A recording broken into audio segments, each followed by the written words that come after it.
Hello everyone, my name is Soumya Sharma. I have secured All India rank 218 this year. Uh, मेरे mains में marks 448 थे and last year it was 410. I had done some tweakings this year और मैं चाहता हूँ कि mains की importance सबको समझ में आए because in my case last year भी इंटरव्यूज़ में मेरे मार्क्स 150 थे and this year also in 150s. So it has been mains which has help me in securing my rank. तो मेंस इज़ वेरी इंपॉर्टेंट और उसके बारे में हम थोड़ा डिटेल में डिस्कशन करते हैं. Right now we will talk about a general strategy when it comes to specially general studies paper. तो हम देखते हैं कि उसमें किस तरह से हम मास्टर कर सकते हैं, मीन्स एक अच्छी रॉक सॉलिड स्ट्रैटेजी बना सकते हैं.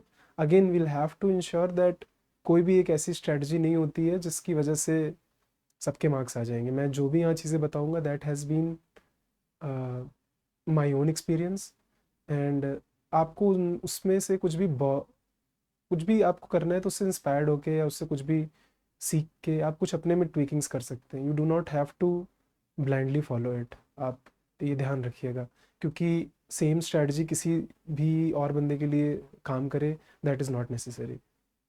ठीक है, तो we all know importance of mains in final selection, we have seen that. और उसके अलावा एक अच्छी स्ट्रैटेजी की डिस्कशन करते हैं हम. तो सबसे पहले तो हमको सिलेबस पता है. ये अगर आपको नहीं पता तो आप you'll have to go through the syllabus. आपको उसको बाय हार्ट करना है. आपको पता होना चाहिए सिलेबस पॉइंटर्स क्या हैं. इट इज़ वेरी इंपॉर्टेंट क्योंकि ये बाद में आपको आंसर राइटिंग में भी हेल्प करते हैं. जब आप आंसर्स लिखते हैं you know that from this topic I can connect these syllabus pointers और उसकी वजह से आपके आंसर में बहुत सारा वैरायटी आती है, डाइवर्सिटी आती है and it looks comprehensive. So it is important to know the UPSC syllabus for GS papers. उसके बाद we all know the importance of current events because specially in certain GS papers current events बहुत ज़्यादा important हो जाते हैं. Specially if you talk about sorry, अगर हम GS2 and GS3 की बात करें तो उसमें lot of questions are directly from current affairs and they want you to know the current affair, know the context, why that question is being asked and then link it with your static portion. तो बहुत important हो जाता है आपके लिए कि आपको current events की नॉलेज हो पर उसके साथ साथ आपको उसका what, why, where and how also भी पता हो. तो बहुत कॉम्प्रिहेंसिव वे में आपको करंट इवेंट्स भी प्रिपेयर करना है. You can follow magazine. I used to follow magazines. People also follow newspapers. That is the different issue. We will talk about it in a bit. But आपको ये ध्यान रखना that current events is very important.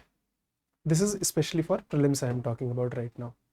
Before going into mains, history of India and Indian national movement. We all know that prelims के लिए आपको बहुत focused strategy रखनी है. कई बार प्रॉब्लम क्या होती है, लोग करंट में बहुत ज़्यादा फोमो हो जाता है तो वो they try to read current affairs from different sources. आप कोई एक फॉलो कीजिए सोर्सेज, वो फॉलो कीजिए सोर्सेज जो बहुत यूजुअल सोर्सेज हैं.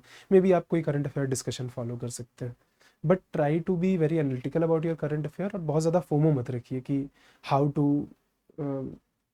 Answer every single question. You will not be able to.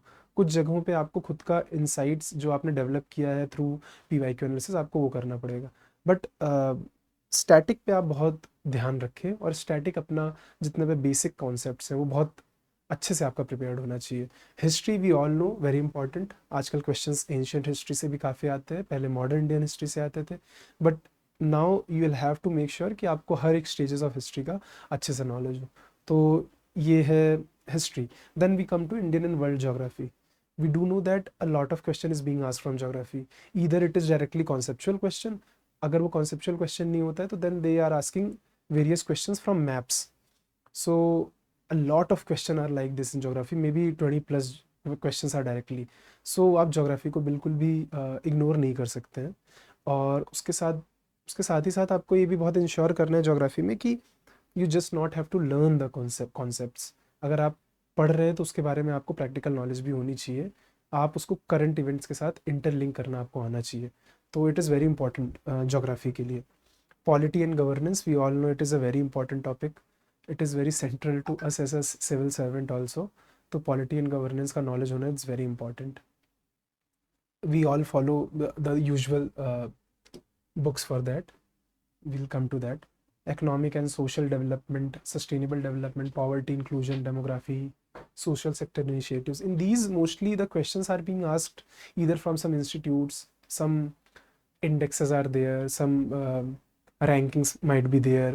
Then there are various policies that has been taken by government. तो वो belong to this economic and social development, because it is the duty of government according to the directive principle of state policies. So a lot of government policies and laws are catering to this. So you'll have to be updated about this. This is mostly related to current affair, but maybe sometimes they can ask question which might not be in current events. So आपको थोड़ा you'll have to have that understanding through PYQ analysis. उसके अलावा तो after a certain point you can never learn enough, or you can never know enough. So you'll have to be very realistic about that. Environment, ecology, biodiversity, climate change. Here you have to understand that you do not have to have subject specialization. The questions that are being asked are very random, are very information based. So you'll have to know things or facts not from a book. Sometimes they can ask questions from a documentary or from some YouTube channels. So you'll have to be very open about these, especially these concepts or especially these topics. So maybe follow Down to Earth magazine or Down to Earth YouTube channel. Then there are some I used to watch, me and my friend used to watch documentaries also, of animal documentaries. You can find it on various OTT channels. So you can watch them in your leisure time, and it might help you in these questions because the questions are very random. Then coming to general science. In science and technology, earlier the questions were very current affair based, but now they are asking some application based. So you have to, if you are just starting preparation, I will suggest everyone to follow NCERTs for general science, because they have very beautifully presented the facts and basic concepts. So you can get it from there. Other than that, all the current affair sources will help you in tackling this. Now, prelims के लिए I think we all understood कि you have to be very precise, you have to be very focused. So in prelims, I think we all know that we have to be very focused in our preparation. We have to be very much knowledgeable about the fact that not just knowledge gathering would help in prelims. So हमें बहुत ध्यान देना है कि prelims में other than doing the syllabus part and whatever is needed of you, उसके अलावा आप PYQ एनालिसिस बहुत अच्छे से करें. PYQ analysis is going to be very important.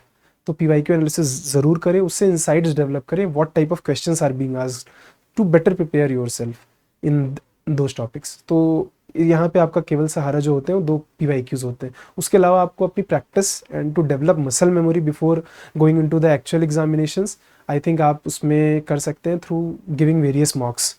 तो आप वो भी करें. तो these two practices will only add upon to it whatever you have learned. ठीक है. तो फिर अब आई थिंक प्रीलिम्स के लिए दैट इज द थिंग जिस पे आप फोकस कर सकते हैं. Now will come back to our main point of discussion for this session, which is mains. We all know the syllabus for mains. We can broadly classify it in for every GS. Like in GS paper 1 we have questions from history, we have questions from geography and society.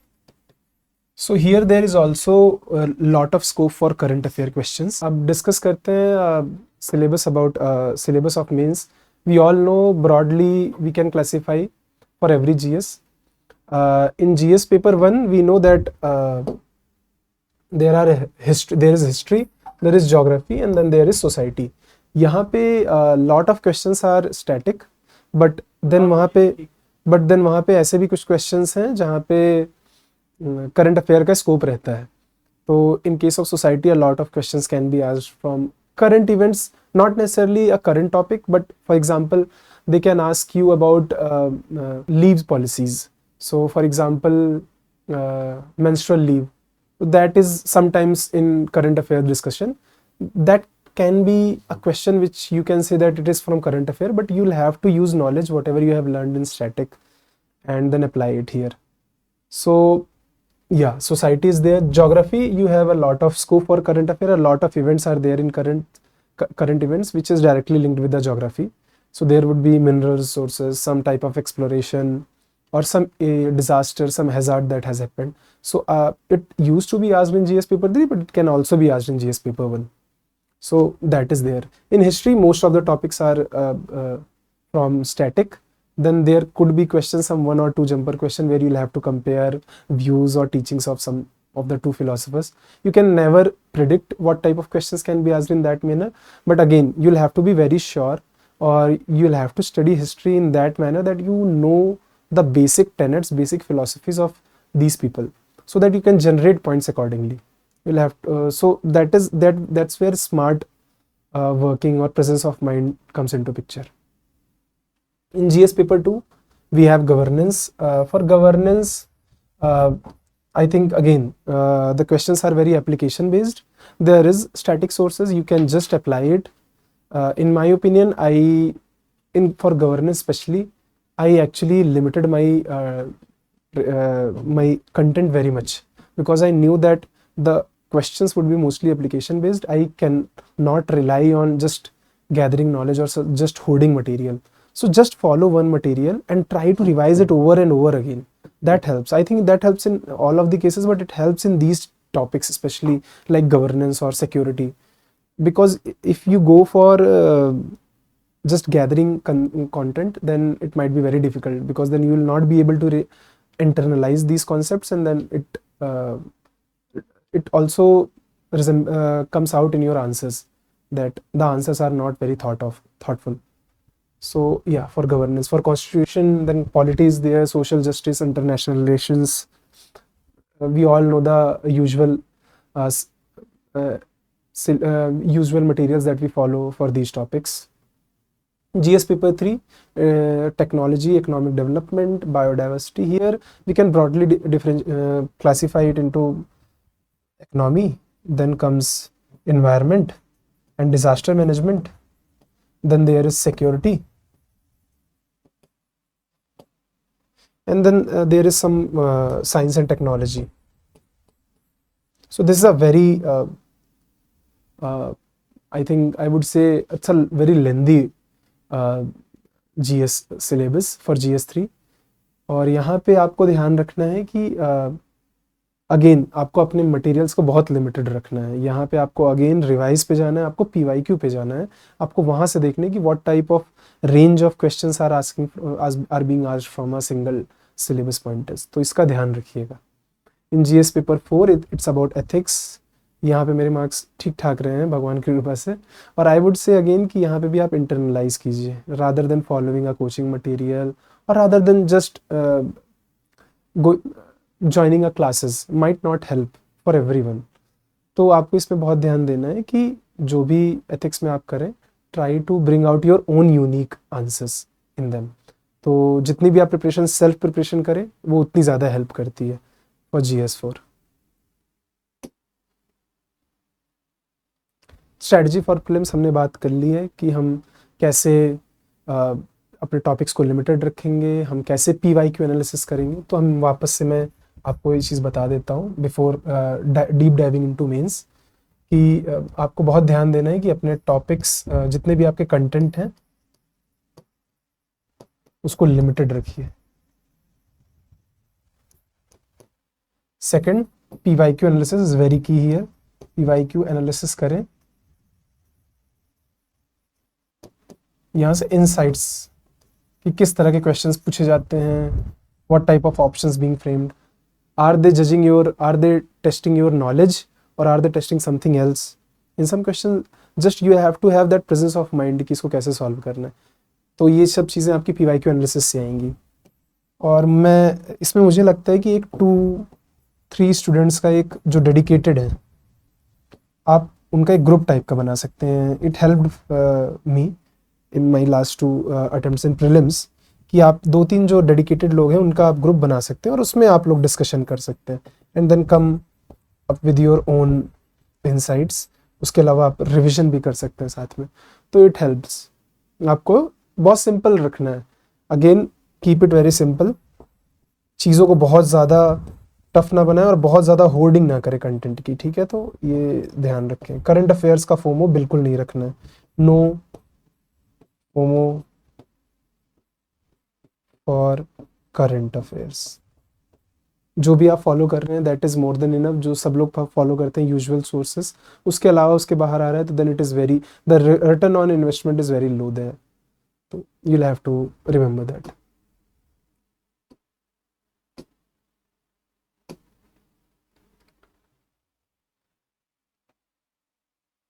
ठीक है, तो आप लोगों को दिख रहा है 9 papers but GS carries the bulk weight. Exactly, so 9 papers हैं यहाँ पे। जीएस का वेटेज बहुत ज़्यादा है, 4 जीएस के पेपर्स हैं, 250 का है, 1000 मार्क्स आपके जीएस के हो गए।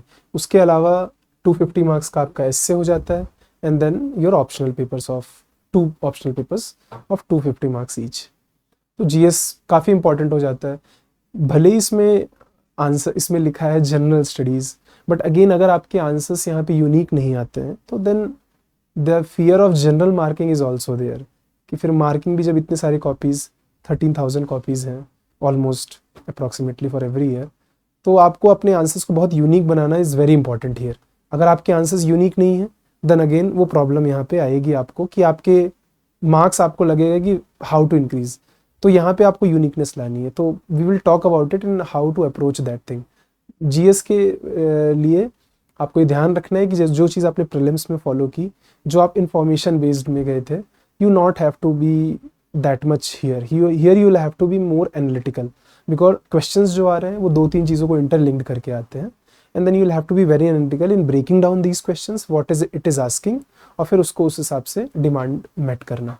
तो यहाँ ध्यान देना है आपको कि जब भी आप अब एक इवेंट को from means point of view देख रहे हैं, then you'll have to know the causes, you'll have to know the implications, government steps, what is the way ahead, what are the some of the conclusions, some of the quotes, some of the data figures, some of the maps or some representation, some kind of, you'll have to prepare in that manner। तो mains की preparation इसीलिए बहुत अलग हो जाती है।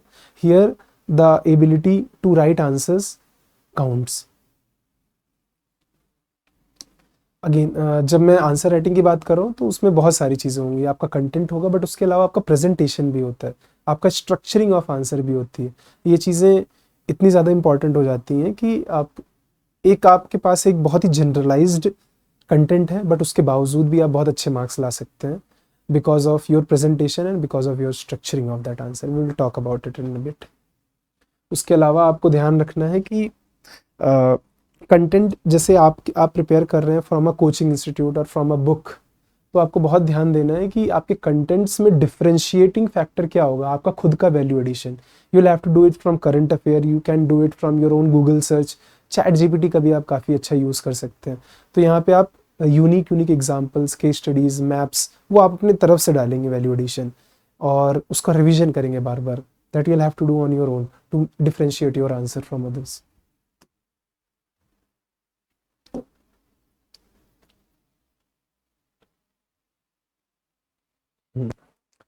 Now, people who are giving mains for this year or for any year, let us talk about these 3 months. Now, अब तो 3 months से भी कम मिलते हैं, but 3 months most of the time 3 months आपको मिलते हैं। अब इन 3 months के लिए आपके पास बहुत important ये है कि आप you can never go for content development here। यहाँ पे आप केवल वैल्यू एडिशन करेंगे, यहाँ पे आप केवल आंसर राइटिंग पे और रिवीजन पे आप ध्यान देंगे। तो ये 3 जो आपके महीने होते हैं, यहाँ पे आपको ध्यान देना है कि जो 3 मेन चीज़ें वो है रिवीजन, कंटेंट में value addition, not whole content development, and then third would be practice, that means answer writing. यहाँ पे आप पीवाईक्यू की प्रैक्टिस करेंगे, यहाँ पे आप कुछ टेस्ट्स भी देंगे, तो इस हिसाब से आपको करना है फॉर दिस। और जैसे बैलेंसिंग की जब बात आ जाती फॉर जीएसएस से, तो मैं किया करता था कि हाफ टाइम हाफ हाफ कर लेता था। तो जीएस के लिए हाफ टाइम और हाफ टाइम मेरा रहता था फॉर माई ऑप्शनल। कुछ दिन आप ऐसा कर सकते हैं कि if there is Saturday Sundays, और जब भी आपको लग रहा है यू कैन कुछ टाइम आप यहाँ इन दोनों में से किसी से भी हटा के you can give it for essay brain storming और एस्से राइटिंग। तो आप इस वे में आप डिवाइड कर सकते हैं टाइम। एथिक्स को भी मैं यहाँ पे I am counting it in GS because वो उसका पेपर को GS4 ही कहते हैं। हर वीक स्टार्ट करते हैं, चलिए डेली से।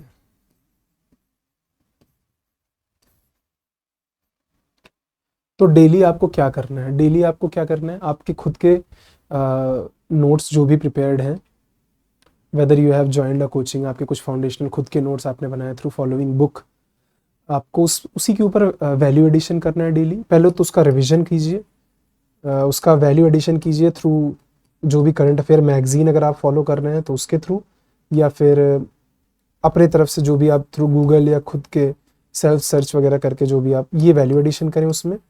एंड फिर आप कुछ टाइम निकालें डेली, आई थिंक 1+1 कर सकते हैं, 1 आवर फॉर जीएस और 1 आवर फॉर ऑप्शनल। तो डेली 2 आवर आप दीजिए फॉर आंसर राइटिंग। इसमें आप आंसर राइटिंग में कर सकते हैं PYQ या फिर कुछ और अच्छे टेस्ट जो कि डेली आंसर राइटिंग कई सारे फोकस ग्रुप्स होते हैं, आप उसको फॉलो कर सकते हैं अगर it helps you, if it helps you आप वहाँ आंसर राइटिंग करें। और डेली टारगेट करें कि आप इन 1 आवर आप अगर क्वेश्चंस लिख रहे हैं तो एटलीस्ट आप 7 to 8 क्वेश्चंस तो लिखें स्टार्टिंग में, फिर आप उसको और कम कर सकते हैं, फिर you can increase it to 10 questions, but at least इतना तो टारगेट रखें कि 7 to 10 क्वेश्चंस आपको करने हैं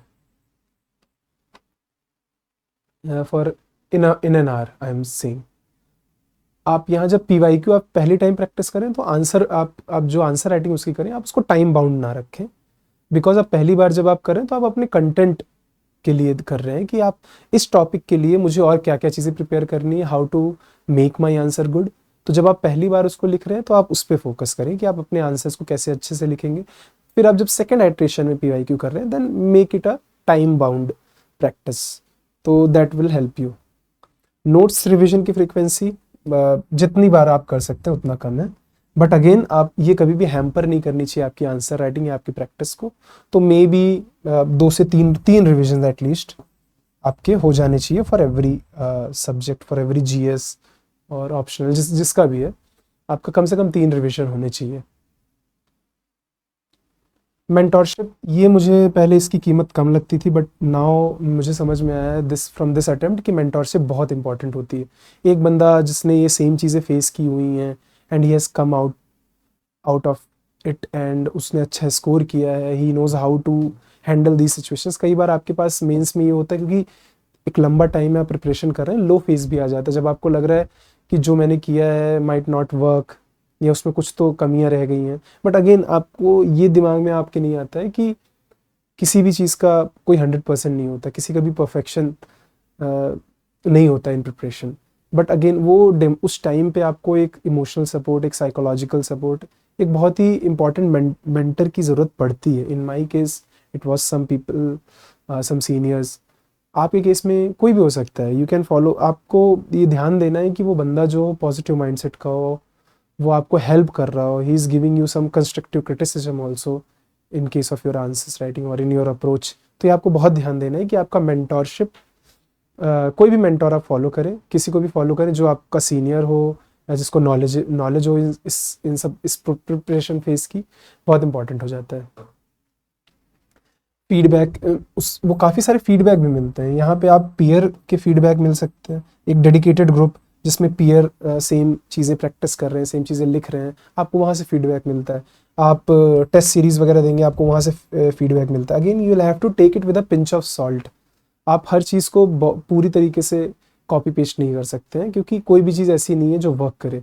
आपको ये ध्यान देना है कि ये सारी चीज़ें कंस्ट्रक्टिव होनी चाहिए। जो आपका स्टाइल ऑफ राइटिंग है, जो आपका वे ऑफ राइटिंग है, उसके ऊपर आपको ट्विकिंग्स करनी है, उसमें चेंजेस लाने हैं। आपको पूरी तरीके से ही पूरा बदल के कुछ नया करने लगना, ये बहुत डिफ़िकल्ट हो जाता है आपके लिए, and you might not be able to generate good points, diverse points, अच्छे value added points in that manner. तो आपके लिए बहुत इंपॉर्टेंट है कि आप ध्यान दें कि जो भी आप क्रिटिसिजम्स या जो भी आपको फीडबैक मिल रहे हैं, it is on top of that, of whatever you are writing, whatever your style of preparation is.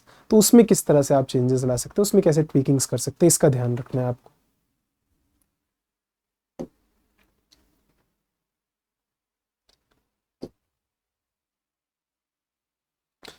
तो हम सबको पता है जब हम आंसर राइटिंग करते हैं मेंस के लिए कि बेसिक स्ट्रक्चर होता है कि हम इंट्रोडक्शन रहती है, बॉडी रहता है और कंक्लूजन रहता है। इंट्रोडक्शन में क्या रहेगा? इंट्रोडक्शन में आप सबसे पहले डेफिनेशन से स्टार्ट कर सकते हैं। ये थोड़ा पुराना हो जाता है क्योंकि ये बहुत सारे लोग यूज़ करते हैं, बट कई बार कुछ ऐसा कॉन्सेप्ट ही पूछा जा रहा है जहाँ पे डेफिनेशन से वो आप क्लैरिटी लेके आ रहे हैं अपने आंसर में, और आप बता रहे हैं कि how to now approach the whole answer, तो then definition works in that case. तो फॉर एग्जांपल अब एक क्वेश्चन आया था, if I remember it correctly, twisters का एक क्वेश्चन आया था। तो अब ट्विस्टर्स की बात आ गई, तो अगर आपको डेफिनेशन पता है तो आप डेफिनेशन से स्टार्ट कीजिए। यहाँ पे बेस्ट भी वही होगा कि ट्विस्टर्स क्या है, ट्विस्टर्स आप उनको डिफाइन करके स्टार्ट कीजिए। तो इंट्रोडक्शन डेफिनेशन से स्टार्ट हो सकता है। आप कोई डेटा फिगर ला सकते हैं कि पॉवर्टी की बात की जा रही है, क्यों कम नहीं हो रही है, क्या और वे अहेड क्या है। तो यहाँ पे आप कॉन्टेक्स्ट दे के स्टार्ट कर सकते हैं कि may be the recent report has come, जिसमें कि ग्लोबल हंगर इंडेक्स और कुछ भी एक मल्टी डायमेंशनल पॉवर्टी इंडेक्स आई है, एंड उसके हिसाब से इंडिया की रैंकिंग क्या है, India has performed. So may be आप स्टार्ट वहाँ से कर सकते हैं। आप कॉन्टेक्स्ट दे रहे हैं कि in what context I am going to answer this question. तो डेटा आप स्टार्ट कर सकते हैं। सम टाइम आप यू कैन, कोई इंटरनेशनल या नेशनल बॉडी है उसके कुछ रिमार्क्स होंगे, वहाँ से स्टार्ट कर सकते हैं। फिर यहाँ पे आपको आंसर को ऐसा बनाना है कि you are attracting the attention of the reader. आप उसको बताना चाह रहे हैं कि मैं इस आंसर में क्या लिखना जा रहा हूँ, क्या एक्सपेक्ट आप करें इस आंसर से, और क्या मैंने जो क्रक्स ऑफ द क्वेश्चन था क्या मैं उसको पकड़ पाया हूँ। तो ये बहुत इंपॉर्टेंट हो जाता है आपके लिए। आप यहाँ आई थिंक यहाँ कुछ लोग कोट्स भी यूज़ करते हैं। This is specially in the case of ethics, जहाँ पे आप कोट्स का भी यूज़ कर सकते हैं, मॉरल थिंकर्स की कुछ बातें या फिर सर्टेन कोट्स उनके, जिनसे आप स्टार्ट कर सकते हैं अगर आपने क्रक्स ऑफ दैट क्वेश्चन आपने पकड़ लिया है। तो अगर वो क्वेश्चन में पूछ रहा है about virtue, about moral good या मॉरल एक्शन, तो आप वहाँ पे वर्च्यू एथिक्स वगैरह की बातें ला सकते हैं। या फिर वो कंपैशन की बात कर रहा है तो वहाँ पे किसी का एग्जाम्पल से आप स्टार्ट कर सकते हैं। You can do that in introduction. In body, body एक ऐसी चीज़ है जो कि जहाँ पे आपका कंटेंट वैल्यू लोडेड होना चाहिए। आप जस्टिफाई करने चाहिए कि कोई भी चीज़ अगर आप बोल रहे हैं तो your argument should be justified. तो अगर आप यहाँ पे एक हेडिंग डाल रहे हैं कि कॉजेज ऑफ पॉवर्टी, और फिर उसके अंदर सब हेडिंग्स डाल रहे हैं आप कि लैक ऑफ एजुकेशन, अनएम्प्लॉयमेंट या फिर हिस्टोरिकल रीजंस, तो अगर आप उसके अंदर कुछ आर्ग्यूमेंट दे रहे हैं तो you will have to back it up with some example. Example में आप डेटा डाल सकते हैं, कोई फैक्ट, कोई आपके पास अगर फिगर हो तो वो आप यहाँ पे पुट अप कर सकते हैं। तो इसकी वजह से आपका आंसर्स जो होगा बहुत कंटेंट आपका डेंस होगा और आप जस्टिफाई कर रहे हैं अपने आंसर्स को। यहाँ पे आप स्ट्रक्चरिंग में ध्यान दे सकते हैं। तो यहाँ पे आप टॉपर्स कॉपीज देखें और देखें कि वो किस तरह से आंसर्स को लिखते हैं, क्योंकि कई बार आपके पास कंटेंट होगा, you have content but you do not know कि स्ट्रक्चर कैसे करना है, प्रेजेंटेशन जो उसकी होती है वो कैसे देनी है। तो ये आपको लर्निंग मिलती है थ्रू टॉपर्स कॉपी कि ज्योमेट्री ऑफ ए पेपर उसको कैसे यूज़ करना है, बहुत इंपॉर्टेंट है। कहाँ पे डेटा डालूँ, कैसे फिगर्स बनाना है, उसके लिए किस जगह पे स्पेस छोड़ा जाए, कैसे उसको एक बॉक्स में डाल के किया जाए। तो ये सब चीज़ें बहुत इंपॉर्टेंट हो जाती हैं। आपके आंसर्स की लेजिबिलिटी, उनका जो प्रेजेंटेशन है बहुत इंपॉर्टेंट हो जाता है, बहुत अच्छा हो जाता है, और that helps in getting good marks. Use of keywords is very important. I think ये चीज़ जो होती है आपके आंसर्स को बनाती है मोर एनरिच्ड। ये दिखाती है कि that you have done some hard work on your own, और जो भी जनरलाइज्ड कंटेंट है you have gone ahead of that. आपने उससे ज़्यादा चीज़ें पढ़ी हैं और आप उसको कनेक्ट कर पा रहे हो इस फ्रॉम दिस क्वेश्चन। तो in case of ethics I think sometimes ऐसा होता है कि आप कुछ ऐसे इंडियन कोई फिलोसॉफी सिस्टम या फिर कोई वेस्टर्न फिलोसफी आपको पता है, and then you can directly आप उसको कनेक्ट कर सकते हो किसी एक क्वेश्चन से। तो वो आप कीवर्ड्स भी यूज़ कर गए और वहाँ पे आपके आंसर्स को बहुत डिफ्रेंशिएट कर देता है वो लोगों से। तो ये एक जगह है जहाँ पे आप अपने आंसर्स को डिफ्रेंशिएट कर सकते हो, अपार्ट फ्रॉम पुटिंग एग्जाम्पल्स और मैप्स और डायग्राम्स, जैसे इसमें लिखा है डेटा डायग्राम्स, आप कीवर्ड्स का भी यूज़ करके अपने आंसर्स को बहुत एनरिच कर सकते हो। ये सारी चीज़ें आप टॉपर्स कॉपीज से सीख सकते हैं, फिर खुद से एप्लीकेशन करें। Until unless you have not applied it from on your own and, आपको इन चीज़ों में हमेशा डिफ़िकल्टी आएगी। और ट्रस्ट मी, डे वन में कोई भी नहीं कर पाता है। It is a very gradual process. ये आपको खुद ही करना है और खुद ही सीखना है और खुद ही सेल्फ रियलाइजेशन आपको होने लगेगा 30th 40th डे में कि my answers have improved a lot. But वो इनर्शिया जो पहला होता है वो आपको तोड़ना पड़ेगा। वो इनर्शिया ये होता है कि I may not be able to write answers like a topper, but every one is in that stage. वो सब लोग उसी फेज़ में होते हैं। तो जब तक आप लिखना स्टार्ट नहीं करेंगे, आप कंटिन्यूटी के साथ लिखेंगे नहीं, तब तक आपको चेंजेस नहीं दिखेंगे अपने में। तो ये बहुत इंपॉर्टेंट है। टॉपर्स कॉपीज का इम्पॉर्टेंट यूज़ कीजिए, not just to gain examples, but again जैसा मैंने कहा था कि स्ट्रक्चरिंग एंड प्रेजेंटेशन के लिए भी बहुत इंपॉर्टेंट है टॉपर्स कॉपीज। तो ये आप टॉपर्स कॉपीज का यूज़ कर सकते हैं इन दैट मैनर।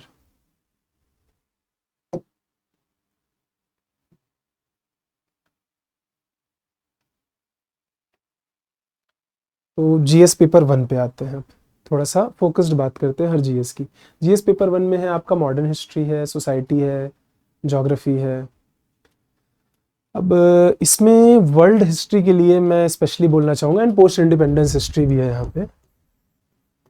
इन दोनों के लिए मैं कहना चाहूँगा कि आपको पहले से बहुत ज़्यादा प्रिपरेशन करने की ज़रूरत नहीं है। आई थिंक प्रीलिम से मेंस के बीच में भी 2 से 3 दिन में ये पूरा अच्छे से प्रिपेयर हो सकता है। और आप इसमें पीवाईक्यू का यूज़ कीजिए। आप कोई भी एक कंटेंट उठा लीजिए, कोई कोचिंग का मटेरियल या कोई भी एक ऐसा कंटेंट जो रेडली अवेलेबल है, आप उठाएं, उसे कंप्लीट करें, उसका सिनॉप्सिस बनाएं सिंपल सा शॉर्ट में, और आप पीवाईक्यू से मैच करें कि what type of question has been asked in PYQ, और क्या मैं उन सबके लिए कंटेंट मेरे पास है, क्या मैं उसको रिवाइज करके आंसर दे सकता हूँ, उस पर ख़त्म करें। इस चीज़ पे बहुत ज़्यादा आपको ध्यान, बहुत ज़्यादा कॉम्प्रिहेंसिवली घुसना नहीं है, क्योंकि क्वेश्चंस कम आते हैं और टू द पॉइंट रहते हैं मोस्ट ऑफ द टाइम। तो आपको भी वैसी तरीके की प्रिपरेशन करनी। इन केस ऑफ मॉडर्न हिस्ट्री मैंने फॉलो किया था स्पेक्ट्रम। ये मैंने प्रीलिम्स के लिए भी फॉलो किया था और मेंस के लिए भी। तो आप कोई भी एक ऐसी बुक फॉलो कर सकते हो। मैंने स्पेक्ट्रम फॉलो की थी। उसके अलावा यहाँ पे answer writing at the end of the day वो तो है ही, तो आंसर राइटिंग मैंने की थी। यहाँ पे मैंने पीवाईक्यू का यूज़ किया था to get a again an understanding कि एक टॉपिक से क्वेश्चंस पूछे क्या क्या जा सकते हैं। अब 1857 की वॉर है, आप उससे क्या क्या क्वेश्चन पूछ सकते हो। आप उससे पूछ सकते हो सोशल कॉजेज हो सकते हैं, इकोनॉमिक कॉजेज हो सकते हैं, फिर आप उसको इंटरलिंक कर सकते हो थ्रू ट्राइबल वगैरह जो कई सारे कॉन्फ्लिक्ट्स हुए थे।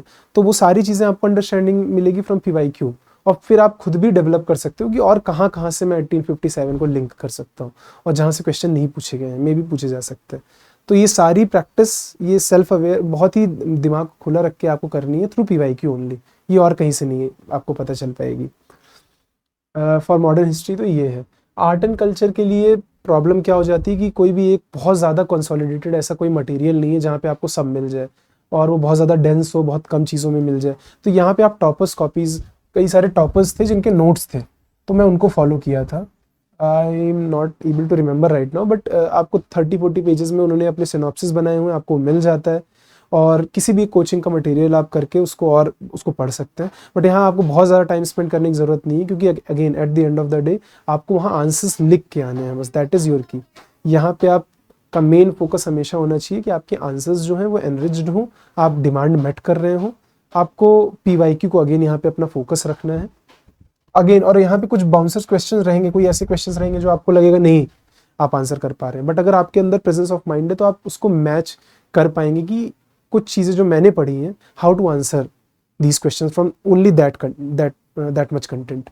और यहाँ पे आपकी प्रेजेंटेशन स्किल्स, यहाँ पे आपने जो टॉपर्स कॉपीज एनालाइज किया है, यहाँ पे कुछ अगर आपने करंट में भी पढ़ा हो आर्ट एंड कल्चर से, कुछ 1-2 पॉइंट ला के ऐसा अपने आंसर्स को आप जस्टिफाई कर ले जाएंगे। तो यहाँ बहुत इंपॉर्टेंट है वो चीज़। In case of society, current affairs बहुत इंपॉर्टेंट है। कंटेक्स्ट मिलेगा आपको करंट अफेयर्स से, आपको डेटा मिल जाएगा फ्रॉम करंट अफेयर्स, आपको एग्जांपल्स मिल जाएंगे, केस स्टडीज़ मिल जाएंगी जो आप एग्जांपल्स में डायरेक्टली डाल सकते हो। जैसे मैंने अभी बात की थी कि आप जब भी आंसर्स लिख रहे होते हैं तो आपको उसको जस्टिफाई करना पड़ता है अपने पॉइंटर्स को। तो ये सारे जो एग्जाम्पल्स डालने के लिए मिलते हैं, ये आपको मिलते हैं थ्रू आपका करंट अफेयर्स। तो अगर क्वेश्चन आ गया है role of women in care work, in care giving, तो how women in care giving जो उनका कंट्रीब्यूशन है उसको एक्नॉलेज नहीं किया जाता है। तो आप उसमें बता सकते हैं कि मतलब उसमें रिपोर्ट आती है टाइम यूज सर्वे, मुझे अभी ध्यान नहीं आ रहा है कितना क्या फिगर था उसका, बट देयर आर डेटा जो आपको करंट अफेयर्स में मिल जाएंगे कि how women actually works may be 8 time और 7 to 8 times of a man. तो ये इतना ज़्यादा केयर गिविंग वो करती है, but it is not been acknowledged. तो वो सारी चीज़ें हैं जो आप, ये चीज़ें आपको मिलेंगी थ्रू करंट अफेयर्स जो आपके डेटा पॉइंटर्स हैं। ज्योग्राफी, ज्योग्राफी के आंसर्स में एनरिचमेंट करने का सबसे बेस्ट तरीका होता है आपका मैप्स। आप इसमें कर आप एक सिंपल टास्क कर सकते हैं जो आपको हेल्प करेगा। जब भी आप एनसीईआरटी पढ़ रहे हैं ज्योग्राफी की, आप उनके मैप्स को भी पढ़ें और उसको बार बार रिवाइज करें, प्रैक्टिस करें। और वो मैप्स आपको बाय हार्ट हो जाने चाहिए कि जब भी उससे रिलेटेड कुछ भी क्वेश्चन आ रहा है आपके पास एक मैप तैयार है। You can simplify it also, अगर बहुत डिफिकल्ट मैप है उसको सिंप्लीफाई करें। और कोशिश करें कि जब भी कुछ क्वेश्चन उससे रिलेटेड आ रहा है आपके पास एक मैप बढ़िया सा हो जो आप डाल सके। मे बी और कुछ रिप्रेजेंटेशन डायग्राम बेस्ड जहाँ पे आपका फ्लो चार्ट टाइप का है या कुछ टेबल टाइप का है, आप उसको डिवाइड कर सकते हैं। जैसे पूछ लिया क्लाइमेट टाइप और उसके क्लाइमेट टाइप है और उसके फीचर्स या उसके सेलिएंट फीचर्स बताओ, तो आपके ऐसे टेबल बना के आपने डाल दिया, तो आपके पास वो प्रेजेंटेशंस जो स्किल्स हैं वो आपकी डेवलप होंगी थ्रू एनालाइजिंग टॉपर्स कॉपीज और उसके बाद उसकी प्रैक्टिस करके। ये सारी चीज़ें आप ज्योग्राफी में कर सकते हैं to make your answers look different from others, you look unique and also demand भी मेट करे। यहाँ पे इंपॉर्टेंट क्या हो जाता है, what to leave and what to focus. यहाँ पे आपके लिए बहुत इंपॉर्टेंट हो जाएगा कि आप वर्ल्ड हिस्ट्री और पीवाई में एकदम ना घुस जाएं। आपको ध्यान देना है कि आप बहुत ज़्यादा लिमिटेड रहें इसमें। रिटर्न ऑन इन्वेस्टमेंट आपको हमेशा ध्यान में रहना चाहिए। आपके पास कम टाइम है, तो जब टाइम कम होता है तो आपको ये भी ध्यान रखना है कि मेरे दिमाग में भी मैं कितनी चीज़ें रख सकता हूँ, कितनी चीज़ों को मैं बार बार रिवाइज कर सकता हूँ। तो आपको बहुत ध्यान देना है कि वो क्वेश्चन जिनका रिटर्न ऑफ इन्वेस्टमेंट, जिनमें क्वेश्चन कम पूछे जा रहे हैं या रैंडम क्वेश्चन है, तो मैं उनको उसी तरीके का टाइम दूंगा जितना वो जितना जितना उनकी डिमांड है। तो उससे ज़्यादा ना दें time in question in topics में। तो ऐसी जगह आपको पता होना चाहिए कि आपको क्या लीव करना है और क्या किस पे फोकस करना है। आपको एक चीज़ और भी बहुत ध्यान देनी है कि कई बार बोला जाता है कुछ सर्टेन बुक्स पढ़ लीजिए पूरी। अब आप पूरी बुक पढ़ने जाएंगे, जब जैसे जीसी लियोंग है, कुछ अच्छे पार्ट्स हैं उसके, बट पूरी बुक पढ़ने के लिए not necessary, in my opinion पूरी नेसेसरी नहीं है। तो ये भी आपको ध्यान में होना चाहिए कि मैं पीवाई क्यों देखूं और मैं ये समझूं कि क्या क्या चीज़ें पूछी गई हैं, क्या मुझे रिक्वायर्ड है, क्या कि जो ये बुक्स में और सारी चीज़ें दी गई, क्या मुझे पढ़ के मुझे कुछ मिलेगा। If I am able to add value in my answers तब तो ठीक है, अगर नहीं कर सकता हूँ तो then it is waste of time, because again आपके पास बहुत लिमिटेड टाइम है।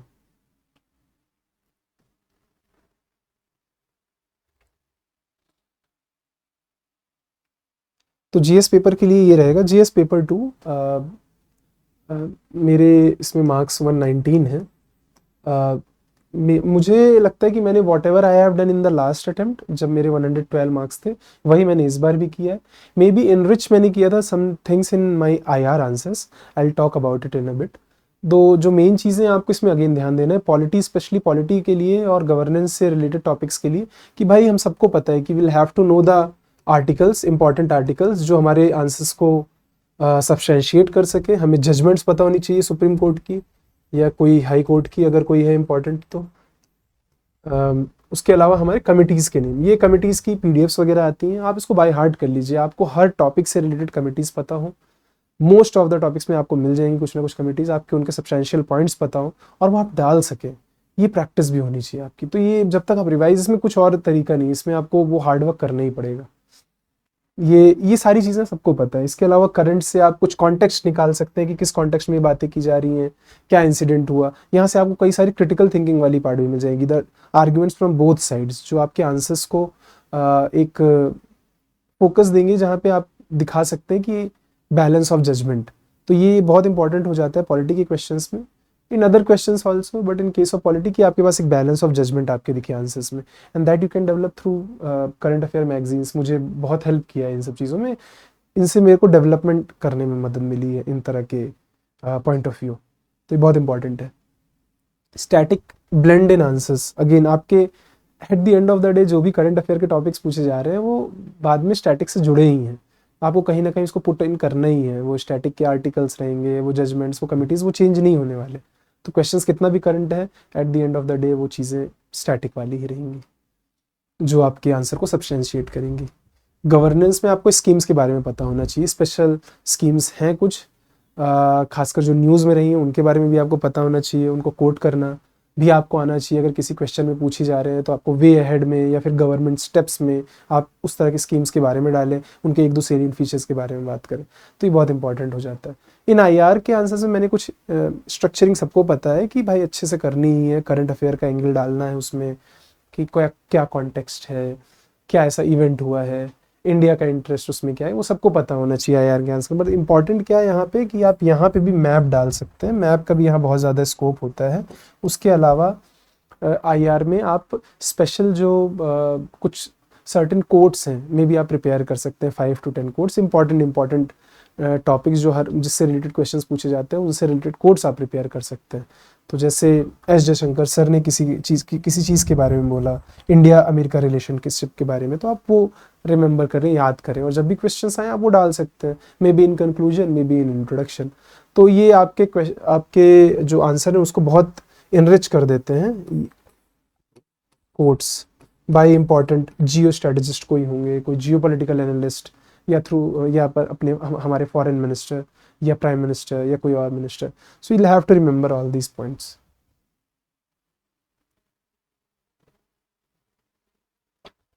जीएस पेपर 3 इसमें मार्किंग जो होती है थोड़ी कम ही होती है, वी ऑल नो दैट। मेरे मार्क इसमें लास्ट टाइम 90s में थे, आई थिंक 90 to 90 कुछ ऐसे मार्क्स थे, 90 to 93, और इस बार 104 मार्क्स हैं। अगेन मैंने इसमें जो मेन चेंजेस किए थे वो थे मैप्स डालना, केस स्टडीज़ मैंने बहुत यूज़ की थी, specially in case of disaster management, in case of environment. आपके जो क्वेश्चंस होते हैं यहाँ पे एग्रीकल्चर से रिलेटेड कहीं कुछ आ गया तो आपके पास बेस्ट प्रैक्टिसेस हैं, कुछ डिज़ास्टर से केस आ गया तो आपके पास केस स्टडीज़ प्रिपेयर्ड होती है जहाँ पे ये इंसिडेंट हुआ है। जैसे मैंने आप ये देख सकते हो कि अगर क्वेश्चन पूछा जाए ग्लॉफ का, तो आपके पास साउथ लोनक लेक वाला जो इंसिडेंट हुआ था सिक्किम में जो हुआ था, आप उसकी एक केस स्टडी आपके पास प्रिपेयर्ड होनी चाहिए। तो इस तरह से आप देखें पीवाईक्यू और एनालाइज करें कि किस किस जगह से क्वेश्चंस बार बार आते हैं और किस किस जगह की केस स्टडीज़ मुझे प्रिपेयर करने की ज़रूरत है। आप कुछ अच्छी केस स्टडीज़ डाल सकते हैं, कुछ अच्छे मैप्स बना सकते हैं, और उससे आपके मार्क्स यहाँ पे एनरिच हो सकते हैं। इन इकोनॉमी बजट का आपको पढ़ना ज़रूरी है, बट अगेन यहाँ पे आप इन्फॉर्मेशन बेस्ड नहीं पढ़ेंगे, मे बी कुछ डेटा फिगर्स आप रखेंगे जो कि आपके क्वेश्चंस में आप पुट इन कर सकते हैं, बट उसके अलावा इसका बहुत एनालिटिकल एनालिसिस भी आपको करना है। एनालिटिकल इन द सेंस कि बजट में क्या चीज़ें जिन पर बहुत फोकस दिया गया है, उससे आप समझ पाएंगे कि क्वेश्चंस क्या बन सकते हैं, कि हमारा फ्यूचर क्या है। जैसे इंडिया को डेवलप होना है एट बाई 2047, तो that could be a question. तो उसकी इन चीज़ों की बातें जो है बजट में की जाती हैं, तो आपको बजट से वो भी आइडिया मिलेगा कि इस तरह के क्वेश्चन पूछे जा सकते हैं, तो मैं किसके अराउंड मुझे अपने आंसर्स डेवलप करने हैं। तो ये चीज़ें आपको बजट के थ्रू मिलेंगी। स्कीम्स का भी उसमें कवरेज रहेगा, आपको समझ में आएगा कि क्या क्या स्कीम्स इंपॉर्टेंट है, उनके थोड़े सेलियंट फीचर्स आप पढ़ सकते हैं। फिर उसके बाद कुछ उसमें जनरल पॉइंट्स अपने आप से भी आप डाल सकते हैं, और कुछ कंसेप्ट्स की भी बात की जा सकती है। मे भी ऐसा भी हो सकता है कि कोई कंसेप्ट के बारे में ही डायरेक्टली क्वेश्चन आ जाए मेंस में, तो वो हो सकता है बजट का पार्ट रहा हो या फिर योर स्टैटिक का पार्ट रहा हो। तो ये चीज़ें स्टैटिक की हैं यहाँ पे। इंटरनल सिक्योरिटी में अगेंस्ट यहाँ पे केस बेस्ड एग्जांपल्स आपके पास होनी चाहिए। अगर बात की जा रही है नॉर्थ ईस्ट में एक्सट्रीमिज्म की, तो आपके पास हर एक स्टेट के बारे में भी एक एक प्रिपेयर कर लें, मिलिशियाज क्या है, एक मैप बना लें। फिर ये भी देख लें कि किन के साथ सस्पेंशन ऑफ ऑपरेशन एग्रीमेंट हुआ है, किन्हीं के साथ और पीस एग्रीमेंट हुआ है। ये सारी चीज़ें आपके पास पता होनी चाहिए, इनके एग्जाम्पल्स आपके पास रेडली प्रिपेयर्ड होने चाहिए। या फिर जब आप इंडिया चाइना की बात करें या इंडिया पाकिस्तान की बात करें, इन दैट केस ऑल्सो, तो ये बहुत इंपॉर्टेंट हो जाता है। इन्वायरमेंट में जैसे मैंने अभी आपको बात किया कि आपके पास केस स्टडीज़ और मैप, ये दो चीज़ें इसमें सबसे इंपॉर्टेंट हैं जो आप इनरिचमेंट के लिए अपने डाल सकते हैं। ये मैं बोल रहा हूँ अगेन, आपका जो स्टैटिक का जो भी आपका नोट्स रहेगा उसके ऊपर की बात है ये। और यहाँ पे भी eight the end of the day अपने आंसर्स को अच्छा बनाने के लिए आप टॉपर्स कॉपी एनालाइज कीजिए। आप देखिए वो कैसे लिख रहे हैं। अगेन आपको पूरा कॉपी नहीं करना है उनका जो भी तरीका है, आप अपना जो भी जिस तरीके से लिख रहे हैं, जो आपका कंटेंट है, आपको उसके ऊपर ट्वीकिंग्स करनी है, उसको इनरिच करना है। तो हमेशा in that frame of mind के साथ जाइए। जीएस पेपर 4 के बारे में मैं अभी और भी थोड़ा इन डेप्थ भी बात करूंगा, बट अगर मोटी मोटी तौर पे बात की जाए तो आपके पास थ्योरी है ही, वो आपको कंप्लीट करनी। मेरे पास क्योंकि खुद के नोट्स मैं नहीं बना पाता था, मेरे पास टाइम की थोड़ी सी किल्लत होती थी, तो आप यहाँ पे यूज़ कर सकते हैं कोई भी जो भी आपको रेडली अवेलेबल मटेरियल हो, आप वो ले लें। यहाँ पे डेली लाइफ के एग्जांपल्स भी बहुत इंपॉर्टेंट हो जाते हैं। मैंने कई एग्जांपल्स अपने खुद की डेली लाइफ से भी प्रिपेयर किए थे, 5 से 6, जो आप यहाँ पे यूज़ कर सकते हैं इफ़ केस स्टडीज़ रिक्वायर और उसका डिमांड मेट हो रही है तो। यहाँ पे स्टेक होल्डर बहुत इंपॉर्टेंट हो जाता है approach in case studies specially.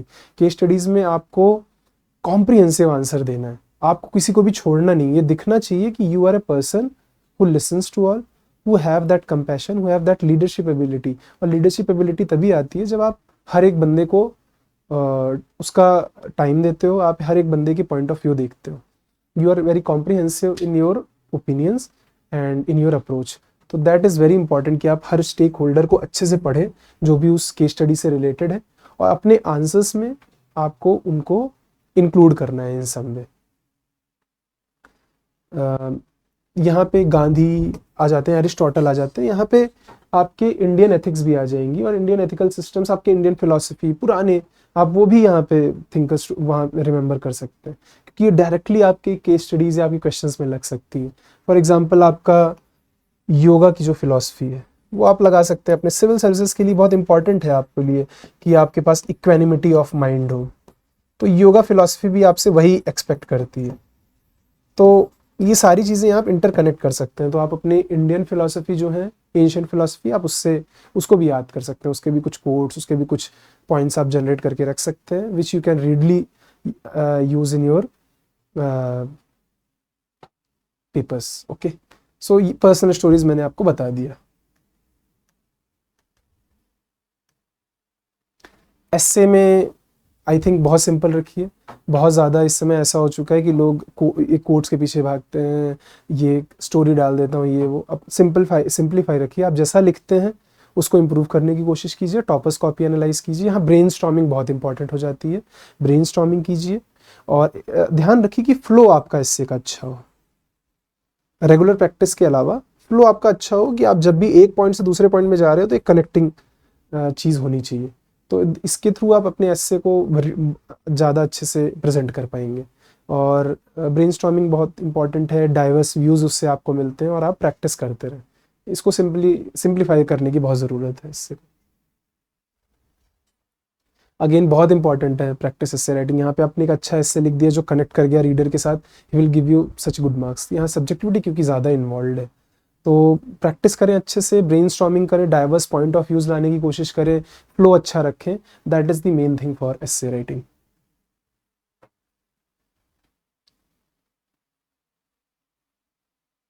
So again क्योंकि डाइवर्स थीम से आते हैं questions, you only have to select then two essays जो आपको राइट करने हैं।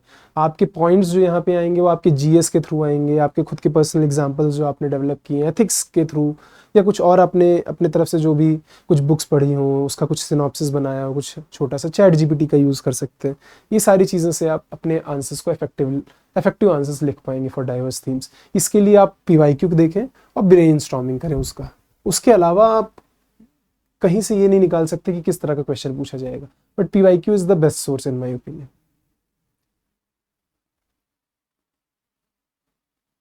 सो कंटेंट और क्रिएटिविटी अगेन उतनी ही आप ला सकते हैं जितना आप खुद से डेवलप कर सकते हैं।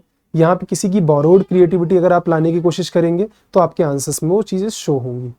तो ये बहुत आपको ध्यान देना है कि कंटेंट और क्रिएटिविटी में एक बैलेंस होना चाहिए, and it should be your own essay जो आप लिख रहे हैं। अगेन रिवीजन जो आप जीएस का करें, जो आपका कंटेंट डेवलप हो रहा है, वही चीज़ है जो आपके एस्से प्रिपरेशन में भी हेल्प करेगी। तो कुछ अलग से आप इसमें कोई प्रिपरेशन वैसा नहीं करेंगे, रिवाइज कीजिए। और बट मेन चीज़ है ब्रेनस्टॉर्मिंग और आंसर राइटिंग। अगेन एस्से पेपर में टाइम की इशू लोगों को कम आता है, क्योंकि 2 एस्सेज होते हैं। मोस्ट ऑफ द टाइम आप अच्छे से ब्रेनस्टॉर्मिंग जब मैं जैसे मैं करता हूँ 1 आवर 30 मिनट्स रहता है, उसके स्टार्टिंग में मैं 15 to 20 मिनट्स ब्रेनस्टॉर्मिंग करूँगा, और अपने आंसर्स को एक तरह से मैं वो करता हूँ स्ट्रेटेजाइज की प्रायोरिटाइज मैं कैसे करूँगा, कैसे मैं अपने पूरे एस्से के फ्लो को रखूँगा।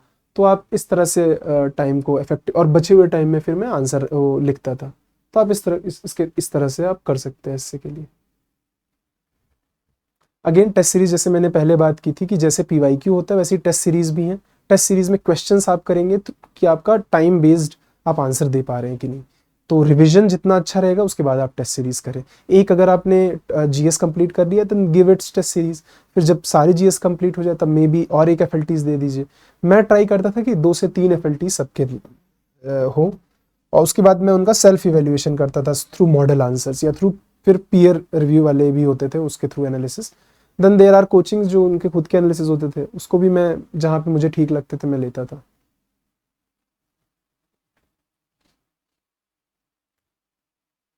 हाँ, सबसे मेन मिस्टेक जो हमको अवॉइड करनी चाहिए वो प्रीवियस ईयर का पेपर, यहाँ पे बहुत ध्यान देना है। और हमें यहाँ पे अगेन कंटेंट याद रोट लर्निंग नहीं करनी, हमें यहाँ पे कंसेप्चुअल क्लैरिटी के पीछे जाना है। कंसेप्चुअल क्लैरिटी होगी तो आप कोई बाउंसर क्वेश्चंस भी जो होंगे आप उसमें कुछ चीज़ें लिख के आ पाएंगे और आप क्रक्स को मीट कर पाएंगे आंसर में। आंसर राइटिंग आप बिल्कुल नहीं छोड़ सकते। स्टार्टिंग में बहुत इनर्शिया होगा but at the end of the day आपको करना है, आप करेंगे तभी वो इम्प्रूव होगा, उसका और कोई तरीका नहीं। और प्रेजेंटेशन एंड विजिबिलिटी, इसके लिए आप टॉपर्स कॉपी का यूज़ कीजिए, इसके लिए आप मॉडल आंसर्स का यूज़ कीजिए और इसको अपना डेवलप कीजिए, इसको अपने में चेंजेस लाइए, इसको आपको पूरा कॉपी नहीं करना है। Again stress and self doubt जब भी आपका होगा, आपको बाहर से हेल्प चाहिए होती है। मेरे केस में वो चीज़ मुझे मेंटोर्स और मेरे फैमिली से मिली थी। तो आप इसमें ध्यान दें कि संकोच नहीं रखना है, जो भी आपके मन में जो भी प्रॉब्लम्स आप फेस कर रहे हैं उसको आप बताइए। जब तक शेयर नहीं करेंगे वो और ज़्यादा चीज़ें गहरी होती जाती हैं और टेंशन देने लगती हैं फिर आपको। तो इम्पॉर्टेंट है कि to share it with your family, friends and mentors. मेरे लिए मेंस में क्या काम किया था, अगेन आंसर राइटिंग प्रैक्टिस मैंने अच्छे से की है, उसके अलावा मेंटर्स, उनका सपोर्ट जब मेरा लो फेज रहता था कब जब भी, तो ये बहुत हेल्प करता है आपका। डेली शेड्यूल बहुत इंपॉर्टेंट है, आप जितना भी कोशिश करें कि आप ज़्यादा से ज़्यादा परसेंटेज ऑफ डेली शेड्यूल अपना मेट करें। यही एक चीज़ है जो आपको डिसिप्लिन में रखेगा और आपको लो फेज से जो निकालता है वो भी यही होती है, कंसिस्टेंसी इन योर प्रिपरेशन। जो आपको करना था आप वो कर रहे हैं, भले ही आपका कुछ जो फेज़ है थोड़ा लो फेज़ चल रहा हो, बट उसके अलावा तभी आप उस फेज़ से निकल जाएंगे जब आप कंसिस्टेंटली आप प्रिपेयर करते रहेंगे, चीज़ें करते रहेंगे। जो मैंने मिस्टेक्स की थी अपने अर्लियर मेंस में, मैंने वो यही किया था कि पुराने वाले में मैंने मिस्टेक्स ये फर्स्ट टाइम जब मैंने मेंस दिया था तब देन आई थॉट कि ठीक है कंटेंट वगैरह में मैं ज़्यादा फोकस करता हूँ, और कंटेंट फिर मेरे को कभी आंसर राइटिंग आई ही नहीं। एंड वो दिख गया मेरे आंसर्स में कि मेरे को मार्क्स 668 आए थे उस टाइम। फिर मैंने जो सेकंड टाइम आया तब मैंने उसमें काफ़ी आंसर राइटिंग प्रैक्टिस की और मैंने एक्चुअल में सीखा कि आंसर्स लिखते कैसे हैं। तो I learned a lot in that attempt, तो उसमें मेरे 764 मार्क्स थे। उसके बाद इस अटेम्प्ट मैंने फोकस किया था कि मुझे कंटेंट इनरिचमेंट पे ध्यान देना है, आंसर राइटिंग तो करनी है। टॉपर्स कॉपी एनालिसिस मैंने नहीं की थी इन दोनों टाइम, मैंने इस बार टॉपर्स कॉपी एनालाइज की और उनसे कुछ चीज़ें सीखी और इम्प्रूव करने की कोशिश की अपने में। उसके अलावा वैल्यू एडिशन किया on my own end, current affairs से, मैगजीन से, गूगल के through, and I was able to get 809 marks this year in mains. तो ये बहुत इंपॉर्टेंट हो जाता है आपके लिए कि आप ये सारी चीज़ें करें जो ज़रूरी है करना। So thank you all. I think ये तो सेशन मोस्टली था जनरल जो स्ट्रैटेजीज़ आपको फॉलो करनी चाहिए for mains preparation. I have also covered कि आपको प्रीलिम्स प्रिपरेशन में क्या क्या चीज़ों का ध्यान देना है, कि अपने आप को फोकस्ड रखना है, बहुत कंटेंट के पीछे नहीं भागना है, होर्डिंग नहीं करनी है। These all things are very important. और इसी के साथ हम लोग ये सेशंस कंप्लीट करते हैं। मैं इसके बाद कुछ एस्से के एथिक्स से रिलेटेड और ऑप्शनल से रिलेटेड भी सेशंस लेता हूँ। They will be shorter than this but वो बहुत ज़्यादा फोकस्ड रहेंगे and they will talk directly to the point चीज़ें रहेंगी उसमें जो हमें करनी चाहिए for these topics. Thank you.